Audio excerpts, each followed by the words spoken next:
மக்களே, இப்போ நாம் வெளியே போகிறோம். பல இடங்களில் நம்ம சுற்றுறோம். பல இடங்களில் சுற்றிட்டு நாம் வீட்டுக்கு வரோம் இல்லையா? வீட்டுக்கு வந்த உடனே கை கால் மூஞ்சிலாம் கழுவிட்டு வரணும். அப்படி கழுவிட்டு வராத ஒரு காரணத்தால் பல பிரச்சனைகள் நமக்கு வர்றதுக்கு நிறைய வாய்ப்பு இருக்குது.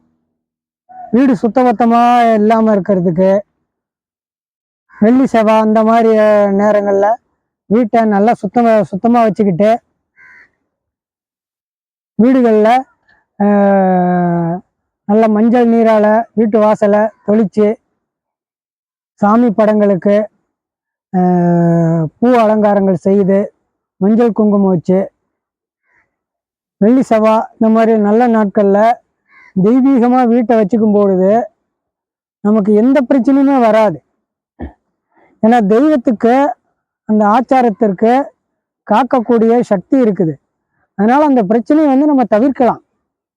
வீடை கசகசன்னு போடுறது, கண்ட இடத்துல அழுக்கு துணியை போடுறது, வீடு சுத்தம் இல்லாமல் இருக்கிறது, எல்லா இடங்கள்லையும் நடந்துட்டு அப்படியே கால் கழுவாமல் வீட்டுக்குள்ளே வர்றது, இப்படியெல்லாம் செய்யறதால தரித்திரியம் அப்படின்னு சொல்லி முன்னோர்கள் நமக்கு சொல்லியிருக்காங்க. ஏன்னா வெளியில் இருக்கிற அத்தனை அசுத்தத்தையும் என்ன சொல்றது, அத்தனை ஒரு இந்த நம்ம பல இடங்கள் பல சுற்றி போட்டிருப்பாங்க. இல்லை ஒரு கெட்ட வீடு கடந்து வருவோம், ஒரு சாவு வீட்டை கடந்து வருவோம், ஒரு ஏதாவது ஒன்று செத்து கெடுக்கும் அதை தாண்டி வருவோம், அசுத்தங்களை தாண்டி வருவோம், திஷ்டிகளை தாண்டி வருவோம், ஆகாத மண்ணை மெரிச்சிட்டு வருவோம். இப்படிலாம் வரும்போது நம்ம கால் கலவாமல் நம்ம வீட்டுக்குள்ளே வரும்போது பல பிரச்சனைகளை நம்ம வீட்டுக்குள்ளே வந்துடும். அதனால் கை காலெலாம் கழுவிட்டு தான் வீட்டுக்குள்ளே வரணும். வீட்டை நல்லா சுத்தமாக வச்சுக்கணும். இப்படி இருக்கும்பொழுது நமக்கு பணம் காசு நிறையா சேரும். நம்ம வீட்டில் விபத்துக்கள் இந்த மாதிரி பிரச்சனையெல்லாம் வராது. ஏன்னா தெய்வம் காக்கக்கூடிய ஆச்சாரமான தெய்வ சக்தி வீட்டுக்குள்ளே இருக்கும்போது இந்த பிரச்சனைகள்லாம் வராது. இது ஒரு தெய்வ நம்பிக்கை. அந்த காலத்திலே முன்னோர்கள் சொன்ன ஒரு தெய்வ நம்பிக்கை. இதை கண்டிப்பாக கடைபிடிக்கணும். கடைபிடிக்காதால் இப்பத்திய சந்ததிகள்லாம் கொஞ்சம் இதில் கம்மி. அதனால தான் சொல்கிறேன், எப்பயுமே வீடு சுத்தபத்தமாக வச்சுக்கணும். கசகசன்னு போடக்கூடாது. சாமி படங்கள்லாம் நல்லா தெளிவாக துடைச்சி அப்பப்போ விளக்கேற்றி வைக்கணும். நல்லா அற்புதமாக நல்லா தூப தீபங்களோட பண்ணணும். அதுக்கு நான் உங்களுக்கு ஒரு பரிகாரம் சொல்கிறேன். என்ன பரிகாரம்னா,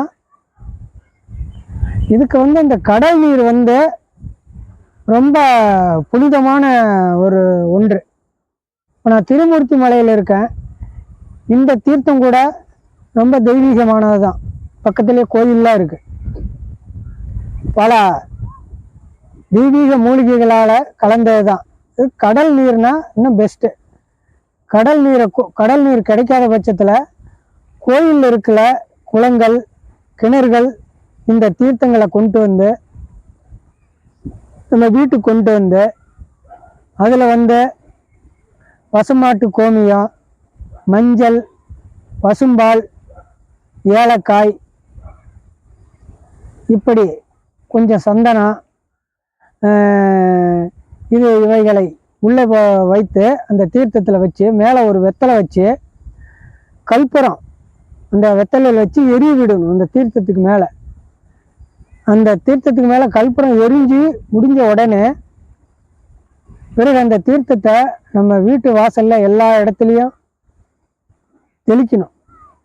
விளக்கேற்றி வச்சு தூப தீபம் காட்டி சாம்பிராணி போட்டு இந்த தீர்த்தத்தை தெளிச்சிட்டோம்னா வீடு புனிதமாயிடும். வீடு புனிதமாயிடுச்சுன்னா நமக்கு அதிர்ஷ்டங்களும் பணம் காசுகளும் நமக்கு வரக்கூடிய பிரச்சனைகளும் கம்மியாயிடும், குறைந்துடும். அதனால் வீட்டை நீங்கள் சுத்தமாக வச்சுக்கிறது ரொம்ப முக்கியமானது. இது ஆச்சாரம், தெய்வீக நல்ல குடும்பம்னு சொல்கிறாங்க இல்லைங்களா, தெய்வீகமான குடும்பம்னு.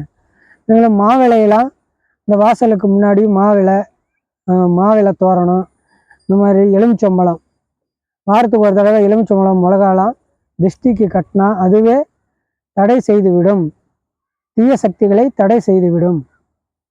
இது அனைவரும் இந்த பரிகாரத்தை கையாண்டு அவரவர் குடும்பத்தை தெய்வீகமாகவும் பிரச்சனை இல்லாததாகவும் மாற்றிக்கொள்ளுமாறு நான் அனைவரும் கேட்கிறேன். நன்றி, வணக்கம்.